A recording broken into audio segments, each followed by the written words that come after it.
வீடியோவில் நம்ம என்ஜி ஜோன்னா என்னென்னு பார்க்க போகிறோம். பட் வந்து டைரெக்டாக இதுதான் என்ஜி ஜோன் அப்படின்னா ஈஸியாக அண்டர்ஸ்டாண்டபிள் ஆகுமான்னு எனக்கு தெரியல. ஸோ நான் வந்து ஃபஸ்ட்டு வந்து என்ஜி ஜோன் பார்க்குறதுக்கு முன்னாடி நம்ம மற்ற டீட்டெயில்ஸை ஃபஸ்ட்டு பார்க்கணும். ஸோ மற்ற டீட்டெயில்னால் என்ன அப்படின்னா அதோட ஃபஸ்ட்டு ஆங்குலர் ஃப்ரேமோட ஒரு பேசிக் ஃபவுண்டேஷனை பற்றி நம்மளுக்கு தெரியணும். அதோட இன்ஜின் பற்றி ஒரு பேசிக் ஃபவுண்டேஷன் நம்மளுக்கு தெரியணும். ஸோ அப்போ தான் எதுக்காக நம்ம என்ஜி ஜோன் யூஸ் பண்ண போகிறோம், ஏன் யூஸ் பண்ண போகிறோம், எந்த இடத்துல யூஸ் பண்ணணுன்ற ஒரு பர்ஃபெக்டான நாலேஜ் நம்மளுக்கு கிடைக்கும். ஆங்குலரோட பெர்ஃபார்மன்ஸை பேஸ் பண்ணி தான் என்ஜி ஜோன் நம்ம யூஸ் பண்ண போகிறோம். ஸோ ஆங்குலர் பெர்ஃபார்மன்ஸ் வைஸாக எப்படி ஒர்க் ஆகும், அதுக்காக என்னென்ன ஹேண்டில் பண்ணுறாங்க அப்படின்றத நம்ம டீட்டெயிலாக இப்போ பார்ப்போம்.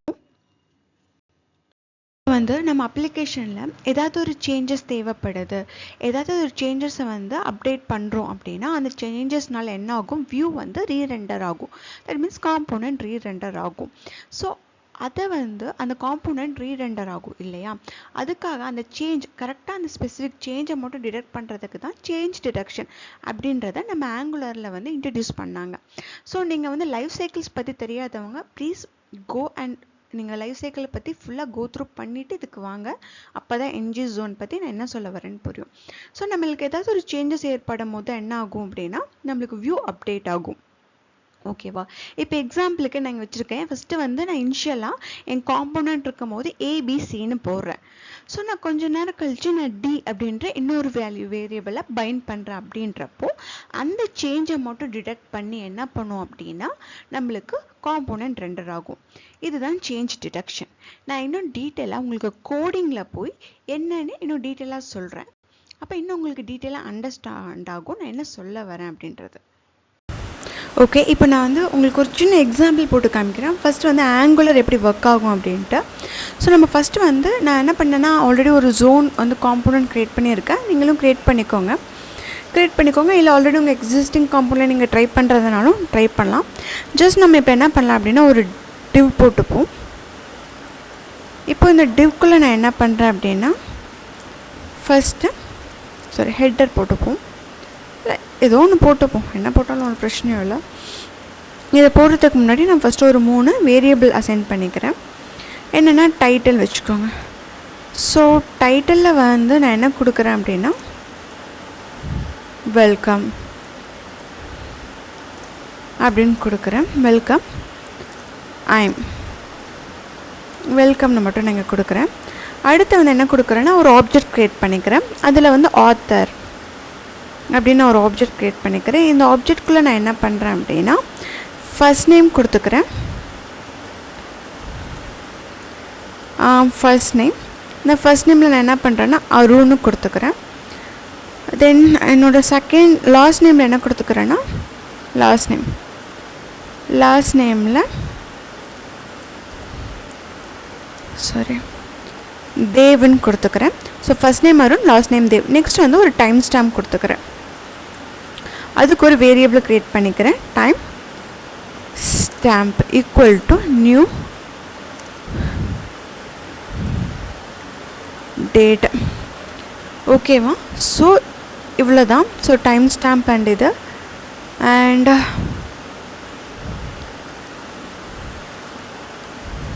இப்போ நான் இதை பைண்ட் பண்ணுறேங்க. ஸோ இதை தான் பைண்டிங்னுவோம். இங்கே ஒரு வேரியபிளுக்கு வேல்யூ இருந்து அந்த வேல்யூவை நம்ம HTML பைண்ட் பண்ணும் போது காம்போனன்ட் என்ன ஆகும், ரீரெண்டர்ட் ஆகும். ஸோ ஃபர்ஸ்ட் நம்ம இங்கே என்ன போட்டுக்கலாம்னா H1 நான் போட்டுக்கிறேன் இப்போத்துக்கு. ஸோ ஒரு ஸ்க்ரீனில் பெருசாக வரும் இல்லையா, நமக்கு கிளியராக தெரியும். ஸோ நம்ம இதில் என்ன கொடுக்கலாம், டைட்டில் கொடுத்துக்கலாம். வந்து வெல்கம். இங்கே நான் ஸ்ட்ரிங் கொடுத்துக்கிறேன். இதில் வந்து நான் என்ன கொடுத்துக்கிறேன்னா author dot first name and again author dot last name. So இது ரெண்டுக்கும் நடுவில் நான் என்ன பண்ணுறேன் அப்படின்னா கொஞ்சம் ஸ்பேஸ் விட்டுப்போம். ஓகே, ஸ்பேஸ் விட்டுட்டு நெக்ஸ்ட்டு ஒரு பி போட்டுக்கோங்க. இதில் வந்து நம்ம என்ன கொடுத்துக்கலாம்னா டைம் ஸ்டாம்ப்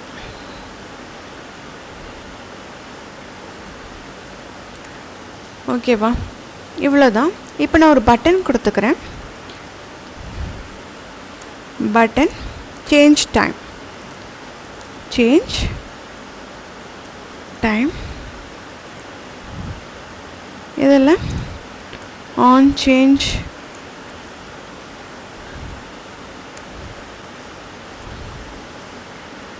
ஆன் சேஞ்சுக்கு ஒரு சாரி ஆன் சேஞ்ச் இல்லை கிளிக்கு சாரி ரொம்ப சாரி கிளிக் ஆன் கிளிக் கொடுத்துப்போம். ஓகே ஆன்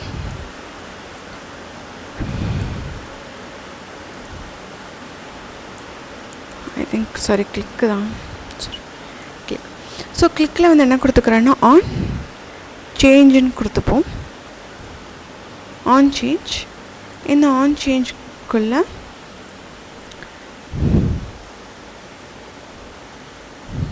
இங்கே போய்ட்டு ஆன் சேஞ்சுன்ற ஒரு ஃபங்க்ஷன் க்ரியேட் பண்ணிக்கோங்க. ஆன் சேஞ்ச் ஓகேவா? இந்த ஆன் சேஞ்சுக்குள்ளே நான் என்ன பண்ணுறேன் அப்படின்னா ஆல்ரெடி வச்சுருக்கோம் இல்லையா this dot time stamp value மட்டும் அப்டேட் பண்ணுறேன். எப்படி திருப்பி நியூ டேட்டை கொடுத்து. இது ஒரு சிம்பிள் எக்ஸாம்பிள் தான். நீங்கள் போட்டு பார்க்கலாம் போட்டு பார்க்கலாம், இல்லை நான் அண்டர்ஸ்டாண்டிங்காக தான் சொல்கிறேன், நீங்கள் போட்டு பார்க்கணுன்னு இல்லை. ஸோ ஜஸ்ட் வந்து இது எல்லாமே இப்போ என்ன ஆகும், இதில் பைண்ட் ஆகும். ஸோ நான் கிளிக் பண்ணும்போது என்ன ஆகும், எனக்கு இந்த டைம் ஸ்டாம்ப் பைண்ட் ஆகும் இல்லையா? ஸோ ஜஸ்ட் நான் உங்களுக்கு கோடிங்கில் போய் இதை காமிக்கிறேன், ரன் பண்ணிவிட்டேன். ஸோ இப்போ நான் இதை வந்து டீட்டெயிலாக உங்களுக்கு வந்து நான் ப்ரௌசரில் எக்ஸ்பிளைன் பண்ணுறேன். இப்போ ப்ரௌசர் போய் பார்ப்போம். So welcome, I am Arun Dev. So welcome அப்படின்றது டைட்டில், அருண் தேவ்ன்றது லாஸ்ட் நேம், ஃபஸ்ட் நேம், இது வந்து டைம் ஸ்டாம்ப். இப்போ பார்த்திங்கன்னா இது மூணுமே வந்து இனிஷியலாக நம்மளுக்கு பைண்ட் ஆகிருக்கு. நான் என்ன சொல்லியிருக்கேன், என்னோடய லைஃப் சைக்கிள் போய் பார்த்திங்கன்னா புரியும். ஃபஸ்ட்டு டைம்ஸ் காம்போனன்ட் க்ரியேட் ஆகும்போது இனிஷியல் வேல்யூஸ் எல்லாம் என்ன ஆகும், பைண்ட் ஆகும் வியூவில்.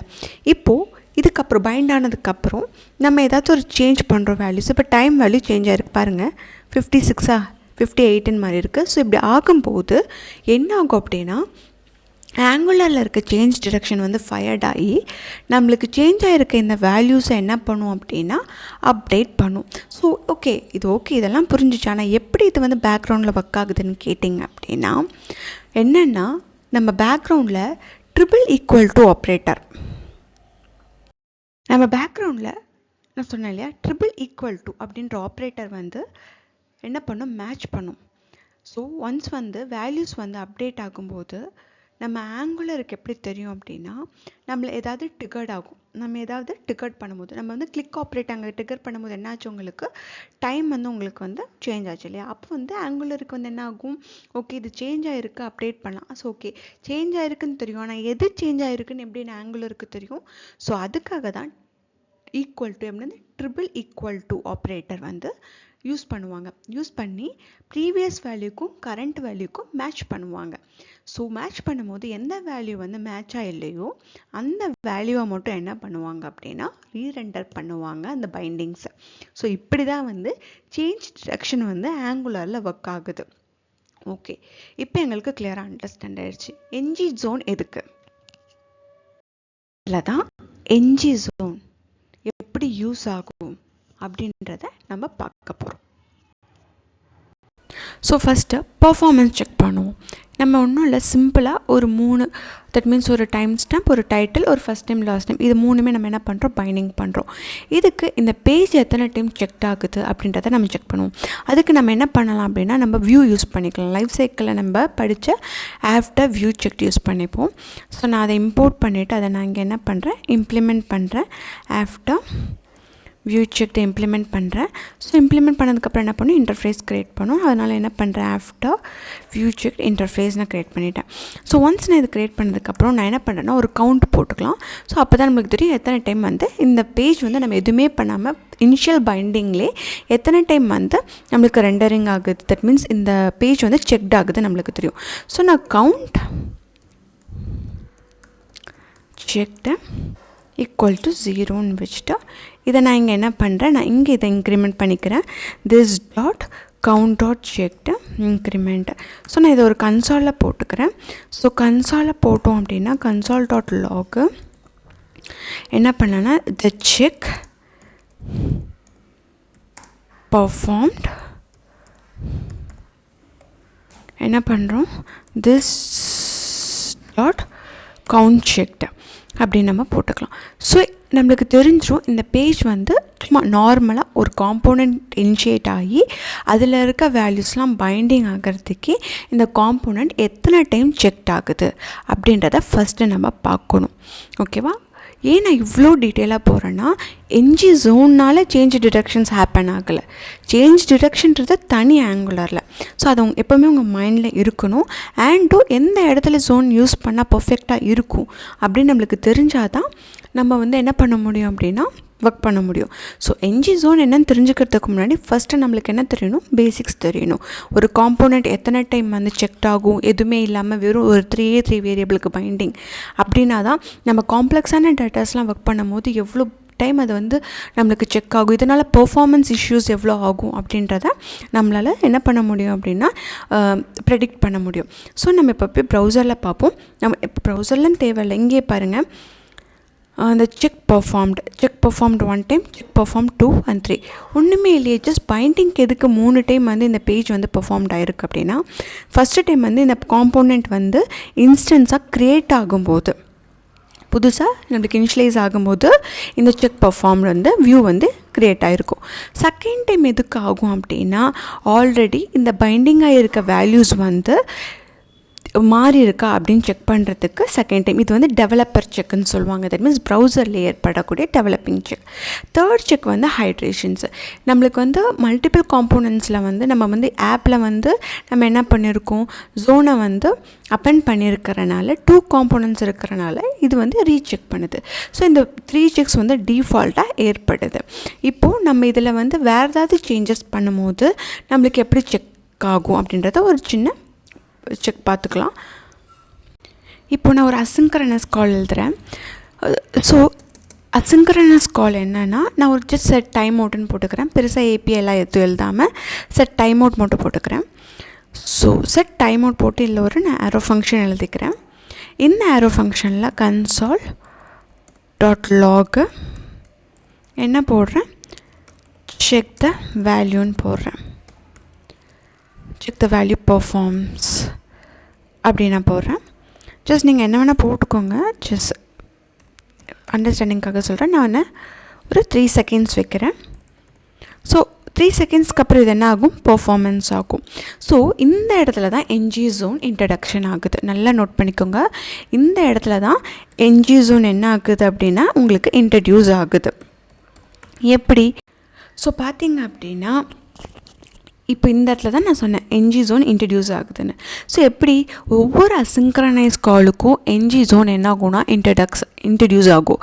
இன்ட்ரடியூஸ் ஆகி என்ன சொல்லுவோம், ஏதோ சேஞ்சஸ் வந்து வந்திருக்குன்னு சேஞ்ச் டிடெக்ஷன் என்ன பண்ணும், டிகர் பண்ணும். ஆங்குலரில் ஆல்ரெடி சேஞ்ச் டிடெக்ஷன் இருக்குது, அதை என்ன பண்ணும், டிகர் பண்ணி விட்டுரும். ஸோ டிகர் பண்ணி விடும்போது திருப்பி இந்த பேஜ் வந்து என்ன பண்ணும், செக் பண்ணும் ஏதாவது சேஞ்ச் இருக்கான்னு. ஸோ சேஞ்ச் இல்லைன்னா என்ன பண்ணுறது, அன்வான்ட் செக். அதனால் ஒரு பர்ஃபார்மன்ஸ் இஷ்யூ வரும். இந்த மாதிரி நிறையா கோடிங்ஸ் ஒரே பேஜ் நடக்கும்போது இந்த மாதிரி அன்வான்டாக யூஎல் எதுவும் பைண்ட் ஆகாதது எதுவுமே சேஞ்ச் டிடெக்ஷன் டிக்கட் ஆகி இந்த பேஜ் வந்து செக் ஆகுது அப்படின்னா அதனால் நம்மளுக்கு என்ன ஆகும்னா பர்ஃபார்மன்ஸ் இஷ்யூ வரும். ஸோ அதை தான் சொல்ல வராங்க. ஸோ என்ஜி ஜோன்ஸ் வந்து எந்தெந்த மாதிரி இடத்துல சேஞ்ச் டிடெக்ஷன் ஏற்படுத்தும் அப்படின்னா அதுக்கு தெரியாது யூஐயை பவுண்ட் பண்ணுறாங்களா இல்லையான்றது என்ஜி ஜோனுக்கு தெரியாது. ஆனால் அசிங்க்ரனஸ் கால் நடந்தாலே அது என்ன நினச்சிக்கும், ஏதோ ஒரு சேஞ்சஸ் நடக்குதுன்னு நினச்சி சேஞ்ச் டிடெக்ஷன் என்ன பண்ணும் அப்படின்னா உங்களுக்கு டிகர் பண்ணிவிடும். ஓகேவா? இப்போ நீங்கள் வந்து இங்கே பார்த்துக்கோங்க கன்சாலில். நான் இப்போ உங்களுக்கு ப்ரௌசர்லேயே போய் காமிக்கிறேன், இன்னும் தெளிவாக புரியும். இங்கே பாருங்கள் 4 டைம் வந்திருக்கு. ஃபஸ்ட் நம்மளுக்கு எத்தனை டைம் இருக்குது, 3 டைம். இந்த 4 டைம் இந்த ஹைட்ரேஷன் பார்ட்டை மட்டும் விட்டுருங்க. ஸோ இந்த 3 டைம். ஃபஸ்ட் எத்தனை டைம் இருந்துச்சு, இங்கே 2 தான் இருந்துச்சு. டெவலப் மோடில் 1 இருந்துச்சு நான் சொன்ன மாதிரி. இப்போ வந்து பார்த்திங்கன்னா அந்த வேல்யூஸ் செக் ஆகுது. இதில் டைம் அவுட்டில் போய் ஸோ செக் ஆகும்போது என்ன ஆகுது, நம்மளுக்கு செக் பர்ஃபார்ம்ட் ஆகுது. இப்போ நம்மளுக்கு 4 டைம் ஒரே பேஜை ஒரு யூஐ சேஞ்சே கிடையாது. ஆக்சுவலாக இந்த வந்து இதில் யூஐ பைண்டிங்கே கிடையாது. அப்போ எதுக்கு தேவையில்லாமல் காம்போனண்ட்டை ரீரெண்டர் பண்ணணும். ஸோ இதுக்காக தான் என்ஜி ஜோனை நம்ம என்ன பண்ணணும்னா அவுட்பவுண்ட் பண்ணும்போது இந்த மாதிரி அன்வான்டாக பேஜை ரெண்டர் பண்ண அவசியம் இல்லை. இதனால் பர்ஃபார்மன்ஸ் இஷ்யூ நம்மளுக்கு என்ன ஆகும், கம்மியாகும். இப்போ நான் போய் என்ஜி ஜோன் யூஸ் பண்ணி அன்பவுண்ட் பண்ணுறேன் இந்த ரெஸ்பெக்டிவ் கோடை மட்டும். ஸோ அப்போ என்ன ஆகுது அப்படின்னு நீங்களே பாருங்கள். இப்போ நம்ம என்ஜி ஜோனை இம்ப்ளிமெண்ட் பண்ணுவோம். அதுக்கு நம்ம கொஞ்சம் இம்போர்ட் போட்டுப்போம். இம்போர்ட்டில் நீங்கள் என்ன பண்ணுங்கன்னா என்ஜி ஜோனை இம்போர்ட் பண்ணிக்கோங்க. அது என்ன பண்ணுங்க, இங்கே இங்கே இம்ப்ளிமெண்ட்லாம் பண்ணக்கூடாது. நம்ம கன்ஸ்ட்ரக்டரில் என்ன பண்ணணும்னா ப்ரைவேட் யூஸ் பண்ணி என்ஜி ஜோனுன்னு நம்ம ஒரு நேம் கொடுத்து அதை நம்ம என்ன பண்ணணும் அப்படின்னா என்ஜி ஜோனுன்னு கொடுத்துக்கோங்க. ஸோ இந்த மாதிரி கன்ஸ்ட்ரக்டர் இந்த ப்ராக்கெட்குள்ளே கொடுத்துட்டு இப்போ இந்த என்ஜி ஜோனை நம்ம இங்கே என்ன பண்ண போகிறோம்னா கொடுக்க போகிறோம். So NG zone dot run outside the Angular. So இது வந்து எந்த ஒரு சேஞ்ச் டிடெக்ஷனையும் கால் பண்ணாது, நம்மளுக்கு கால் பண்ணுன்ற அவசியமும் இல்லை. ஸோ என்ஜி ஜோன்னா என்ன அப்படின்னா அசிங்க்ரனஸ் கால் அப்போவோ இல்லைனா ஏதாவது HTTP சர்வீஸ் கால் அப்போவோ இந்த மாதிரி கால்ஸ் அப்போ செட் இன்டர்வல்ஸ் அண்ட் டைம் இந்த மாதிரி கால் அப்போ நம்ம எந்த ஒரு UI ரெண்டர் பண்ணலைனாலும் என்ஜி ஜோனால் செக் பண்ண முடியாது. செக் பண்ணாத கேஸ் என்ன பண்ணும் அப்படின்னா இது வந்து ஏதோ சேஞ்சஸ் ஆகிருக்குன்னு சும்மா உட்காந்துட்ருக்க சேஞ்ச் டிடெக்ஷன் என்ன பண்ணி விட்ரும், ட்ரிகர் பண்ணி விட்டுரும். அப்போ தேவையில்லாமல் இந்த பேஜ் வந்து என்ன ஆகும், நம்மளுக்கு செக் ஆகும். அப்படி நம்ம வந்து நிறைய இடத்துல பண்ணும்போது நிறையா டைம் ஒரு பேஜ் செக் ஆனதுனால நம்மளுக்கு பெர்ஃபார்மன்ஸ் இஷ்யூஸ் வரும். ஸோ இந்த இஷ்யூஸை அவாய்ட் பண்ணுறதுக்கு தான் என்ஜி ஜோன் இந்த இடத்துல யூஸ் பண்ணுறோம். Run outside Angular. இதுக்குள்ளே நம்ம அந்த கோடிங்கை போட்டோன்னா உங்களுக்கு இந்த வேல்யூஸ் வரும், பட் இந்த கோட் உங்களுக்கு தேவையில்லாமல் செக் ஆகாது. ஸோ இதுக்காக தான் என்ஜி ஜோன் யூஸ் பண்ணுறோம். இப்போ போய் ப்ரௌசரில் பார்ப்போம். இப்போ பாருங்கள், முதல்ல 4 இங்கே 3 டைம்ஸ் இருந்துச்சு ஹைட்ரேட்க்கு முன்னாடி, இப்போ 2 டைம் தான் இருக்குது. அதே வேல்யூவில் நம்மளுக்கு கன்சால் வேல்யூஸும் வந்திருக்கு. ஸோ இதனால் நம்மளுக்கு என்ன ஆகாது, பர்ஃபார்மன்ஸ் இஷ்யூ ஏற்படாது, நம்மளுக்கு செக்டு கம்மியாக இருக்கும். ஸோ உங்களுக்கு புரிஞ்சிருக்கும்னு நான் நினைக்கிறேன். ஸோ இப்போ என்ஜி ஜோன்னா கிளியராக அண்டர்ஸ்டாண்ட் ஆகிருக்கும். இட்ஸ் நத்திங் பட் இது வந்து பெர்ஃபார்மன்ஸ் மெயின்டைன் பண்ணுறதுக்காக நம்ம இதை யூஸ் பண்ணுவோம் கரெக்டான பர்ஃபெக்டான பிளேஸில். ஸோ மோஸ்ட்டாக இது எங்கே யூஸ் ஆகும் அப்படின்னா என்ஜி ஜோன் வந்து அசிங்க்ரனைஸ் HTTP ரிக்வெஸ்ட். ஏன்னா அசிங்க்ரனைஸ் அப்போ தான் சேஞ்ச் டிடெக்ஷனை ஃபயர் பண்ணுறதுக்கும் எந்த இடத்துல ஃபயர் பண்ண வேணான்னு சொல்கிறதுக்கும் நம்ம என்ஜி ஜோனை வந்து கரெக்டான இடத்துல நம்ம யூஸ் பண்ணணும். ஸோ இவ்வளோதான் என்ஜி ஜோன். என்ஜி ஜோனில் வந்து டாட் ரன்னுன்னு இருக்குது. ரன் பார்த்திங்கன்னா ஆங்குலரோட இன்சைடில் நம்ம ரன் பண்ணுறது தான் வந்து ரன்னு. நம்ம ஆல்ரெடி இப்போ பார்த்த எக்ஸாம்பிள் வந்து அவுட் சைடு. ஸோ நான் இப்போ அதையும் கோடிங்கில் காமிக்கிறேன். ஸோ உங்களுக்கு சின்ன ஒரு இன்னும் கொஞ்சம் அண்டர்ஸ்டாண்டபிளாக கிளியராக ஆகும். எப்படி வந்து இது ஆங்குலர் ஜோனுக்கு அவுட் சைடில் ஒர்க் ஆகுதோ அதே மாதிரி ஒரு கமாண்ட் இருக்குது, this dot NG zone dot ரன்னு இருக்குது. இது வந்து ஆங்குலர் சைடுக்கு ஆங்குலரில் வந்து நம்மளுக்கு இன்சைடில் வந்து ஒர்க் ஆகும். ஸோ ஏதாவது சேஞ்சஸ் ஏற்பட்டுச்சு அசிங்க்ரனைசஸில் இல்லைனா ஏதாவது ஒரு டைமரில் ஏற்பட்டுச்சுன்னா இது என்ன பண்ணுன்னா சேஞ்ச் டிடெக்ஷனை டிக்கெட் பண்ணும். ஸோ இது வந்து நம்மளுக்கு தேவையில்லாத இடத்துல வந்து ஸ்டாப் பண்ணுறதுக்கு சேஞ்ச் டிடெக்ஷனையும் தேவையான இடத்துல ரன் பண்ணுறதுக்கு என்ஜி ஜோன் ரன்னையும் நம்ம யூஸ் பண்ணுவோம்.